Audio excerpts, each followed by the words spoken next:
Hey, good morning. So, I want to keep going on this torchbearer series. Now I'm gonna discuss a really a really specific thing that is that I discovered with the Burning Wheel headquarter slash Luke Crane slash Thor Asrod design is the conflict idea. You know, in Burning Wheel you have three different conflict, which is like Duel of Wits, the fight, and range and cover. In Torchbearer, you have all kinds of conflict, and I really like what they did with it. It's really really interesting. So basically, what a conflict is a way to resolve a situation. That's what it is. The conflict is a specific mechanic different from the core mechanic that is used to resolve any conflictual situation. Basically, it's when it becomes important and it might gonna need more roles, like pretty much every action scenes that are really meaningful and they involve different kind of stuff. You go into a conflict. So basically, you state an intent, and by stating your intent, it gives the name to the conflict. For example, you can abjure, conjure, convince, kill, drive off enemies, flee, chase, you know, all these kinds of stuff. So, and basically this is where the fights are. This is how you do a fight in Torchbearer, for example, and it's really I really like the way it's done. So I'm gonna explain the philosophy behind it, then I'm gonna explain the mechanic. The whole philosophy of the conflict is when you go into a conflict, you go into a versus situation with the GM or a player, and what you do is you create a pool of what they call disposition, and depending on the type of conflict at hand, you roll the specific skill you need, and you add either your will or your elf to the number of successes you have on that skill roll, and it gives you a disposition pool. That number of token, they are tokens, you distribute them among the party, or you distribute them among the party, or you end up using them as your hit points kind of thing for the conflict. The whole idea is that after that, once that is done, after that, what you do is you roll your you roll your skills, and you, by going into a versus, it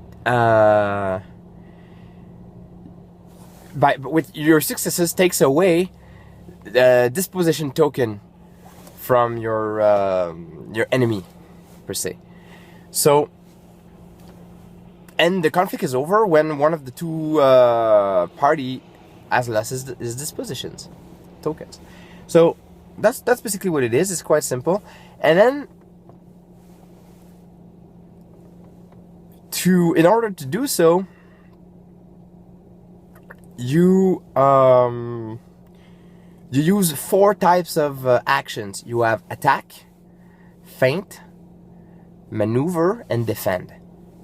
And these four moves are these four types of actions are really specific with what they does. You know, they do really specific things, and you choose them blindly. So you choose what you want. You choose three, and you don't know what your enemy is gonna have. And then both party turn over a card. Say, okay, I have an attack, or I have a defend. And then you go on the chart, and you see, okay, attack versus feint, it's gonna be a versus test. Attack versus defend, it's gonna be an individual test.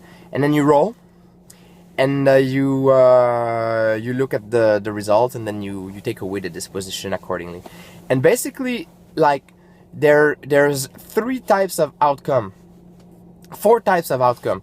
It's either a total win, meaning a total failure for one of the party, either a win and a minor compromise, so that is when you manage to take away a few tokens from your enemy, but you lost anyway.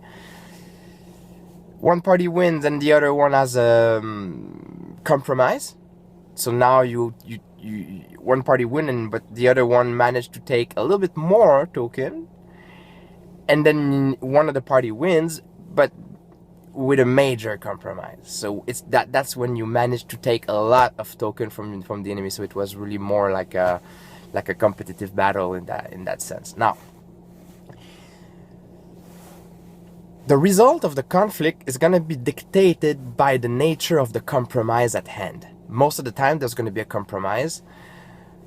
And the philosophy behind the conflict is that the intention you stated when you entered the conflict, when everybody accepted the conflict,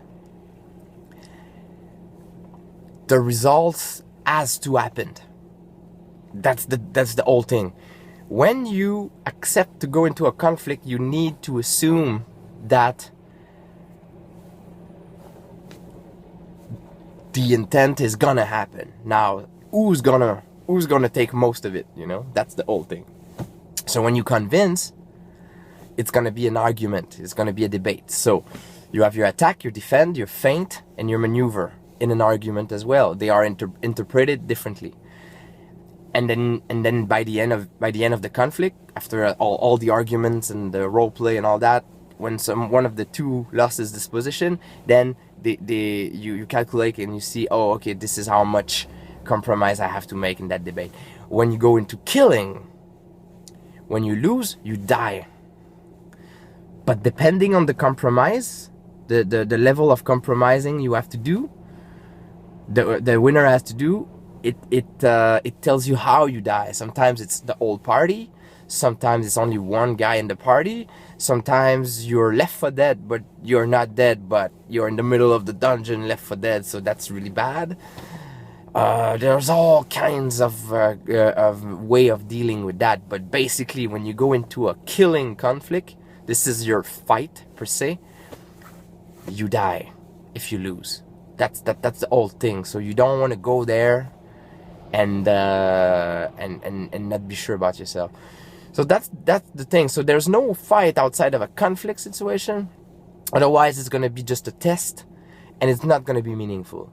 It's gonna be, for example, you see a bunch of kobolds, down the hallway. You say, I just wanna charge them and kill them while I run into them. Okay, roll this, and you got it. That, or you don't, and then you have to go into a conflict or something. But it's otherwise you go into a conflict and you have the whole situation that you deal with, and this is a killing situation, so you might gonna die on that one. So that's the whole thing. And that is the most important, probably the most important mechanic in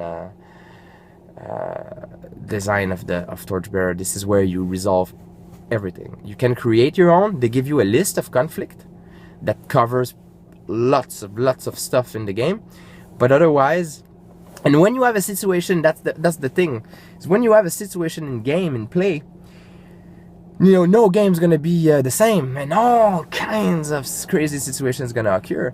So you have to interpret and discuss with the group what's the intent and under which conflict situation it goes. Either you create a new one or you go with the list they give you.